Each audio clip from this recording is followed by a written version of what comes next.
بسم اللہ الرحمن الرحیم۔ قرآن مجید کا دروازہ، ہر نماز کی کنجی، اور وہ صورت جو اللہ اور بندے کے درمیان ایک خاص مکالمہ ہے۔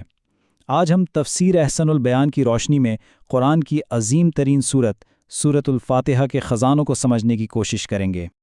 اچھا، ایک سوال ہے، وہ کون سی صورت ہے جس کے بغیر ہماری سب سے اہم عبادت یعنی نماز ادھوری رہ جاتی ہے، نامکمل رہ جاتی ہے؟ جی ہاں، بالکل، جواب ہے سورہ فاتحہ۔ تو آئیے آج اس کی عظمت کے سمندر میں غوطہ لگاتے ہیں۔ آج کی اس گفتگو میں ہم 5 اہم نکات پر بات کریں گے۔ سب سے پہلے ہم اس صورت کا تعارف اور اس کے نام جانیں گے، پھر اس کے فضائل کو سمجھیں گے، اس کے بعد نماز میں اس کی کیا اہمیت ہے اس پر بات ہوگی، پھر ایک بہت اہم مسئلہ کہ امام کے پیچھے فاتحہ پڑھی جائے یا نہیں اس کو دیکھیں گے، اور آخر میں بسم اللہ سے متعلق کچھ علمی مباحث پر غور کریں گے۔ تو آئیے اپنے سفر کا پہلا قدم اٹھاتے ہیں اور سب سے پہلے سورت کے تعارف اور اس کے بابرکت ناموں کو سمجھتے ہیں۔ اس کا نام ہے الفاتحہ۔ اس کا مطلب ہوتا ہے آغاز یا ابتدا کرنے والی۔ چونکہ قرآن مجید کی شروعات اسی سورت سے ہوتی ہے اور تلاوت کا آغاز بھی اسی سے کیا جاتا ہے، اس لیے اسے فاتحۃ الکتاب یعنی کتاب کا دیواچہ بھی کہتے ہیں۔ اس سورت کی عظمت کا اندازہ اس کے مختلف ناموں سے بھی ہوتا ہے، جیسے اسے ام القرآن یعنی قرآن کی ماں کہا گیا ہے۔ کیوں؟ کیونکہ قرآن کے سارے بنیادی مضامین، توحید، رسالت، آخرت، سب اس میں جمع ہے۔ اسے الشفا بھی کہا گیا کیونکہ یہ روحانی اور جسمانی دونوں بیماریوں کے لیے علاج ہے۔ اور ایک بہت خاص نام ہے الصلاۃ یعنی نماز، جو بتاتا ہے کہ یہ عبادت کا کتنا مرکزی حصہ ہے۔ تو ناموں کے بعد اب ہم اس سورت کی اصل روح کی طرف بڑھتے ہیں، یعنی اس کے فضائل کیا ہیں اور اللہ کے نزدیک اس کی عظمت کیسی ہے۔ اس سورت کی فضیلت سمجھنے کے لیے صرف یہ ایک حدیث قدسی ہی کافی ہے۔ ذرا تصور کیجئے، اللہ تعالیٰ خود فرما رہے ہیں کہ میں نے صلاۃ کو اپنے اور اپنے بندے کے درمیان آدھا آدھا تقسیم کر دیا ہے، اور یہاں صلاۃ سے مراد خود سورۃ الفاتحہ ہے۔ یہ اللہ اور بندے کے درمیان ایک براہ راست مکالمہ ہے، ایک ڈائلاگ ہے، اور یہ تقسیم بہت ہی خوبصورت ہے۔ سورت کا پہلا آدھا حصہ وہ خالصتاً اللہ کے لیے ہے، جس میں بندہ اپنے رب کی حمد بیان کرتا ہے، اس کی ربوبیت، اس کی رحمت اور اس کی بادشاہت کا اقرار کرتا ہے۔ اور پھر دوسرا آدھا حصہ بندے کے لیے ہے، جس میں وہ دعا کرتا ہے، التجا کرتا ہے، یعنی تعریف اور دعا کا ایک بہترین امتزاج۔ اچھا، اب ہم اس سورت کے عملی پہلو کی طرف آتے ہیں، جو ہماری عبادت کا ستون ہے، یعنی نماز میں سورت فاتحہ کی لازمی حیثیت۔ ابھی ہم نے حدیث قدسی میں دیکھا کہ اللہ نے سورت فاتحہ کو نماز کہا، اور اسی بات کو نبی اکرم صلی اللہ علیہ وسلم نے بالکل واضح کر دیا۔ فرمایا، لا صلاۃ لمن لم یقرأ بفاتحۃ الکتاب، یعنی اس شخص کی نماز ہی نہیں جس نے اس میں فاتحۃ الکتاب نہیں پڑھی۔ یہ ایک بالکل صاف اور دو ٹوک اصول ہے، اور یہ سمجھنا بہت ضروری ہے کہ یہ حکم کسی خاص صورتحال کے لیے نہیں ہے۔ حدیث کا لفظ لمن یعنی اس شخص کی عام ہے، اس میں ہر نمازی شامل ہے، چاہے کوئی اکیلے نماز پڑھ رہا ہو یا جماعت کے ساتھ امام کے پیچھے ہو، نماز سری ہو یا جہری، فرض ہو یا نفل، سورت فاتحہ پڑھنا ہر ایک کے لیے ہر حال میں لازم ہے۔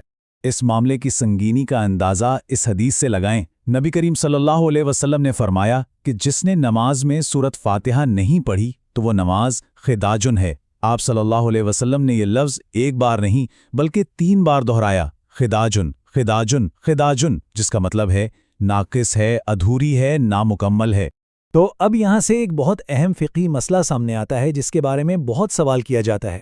وہ یہ کہ جب امام قرات کر رہا ہو تو اس کے پیچھے سورہ فاتحہ پڑھنے کا کیا حکم ہے؟ یہاں ایک اہم سوال پیدا ہوتا ہے۔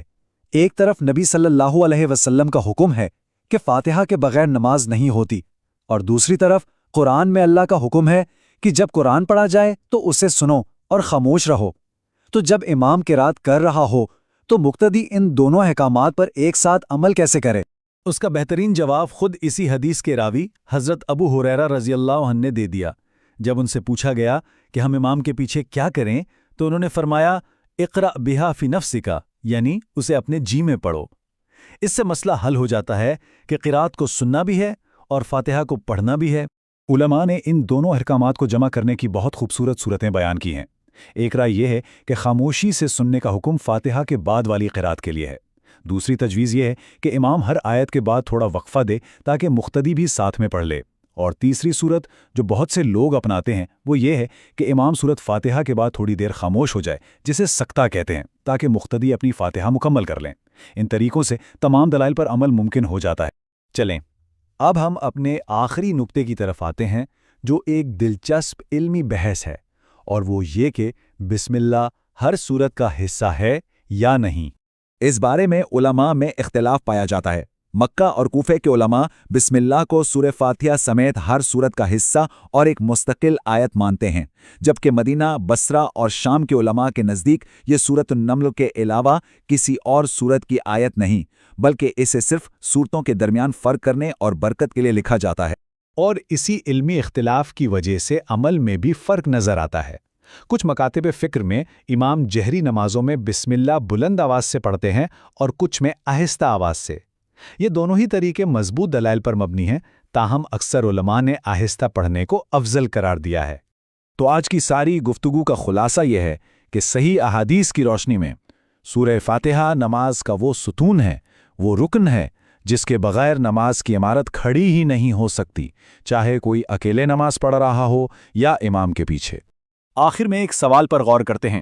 اگر ایک مسلمان دن میں کم از کم 17 مرتبہ دہرائے جانے والے ان الفاظ کے معنی کو اپنی روح میں اتار لے تو ذرا سوچیں کہ اس کی نماز میں کیسی لذت پیدا ہوگی اور اس کی زندگی میں کیسا انقلاب آ سکتا ہے۔ ہم نے جو کچھ بھی بیان کیا وہ علماء کی تحقیق کی روشنی میں تھا۔ حتمی اور کامل علم تو صرف اللہ تبارک و تعالی ہی کے پاس ہے، واللہ عالم۔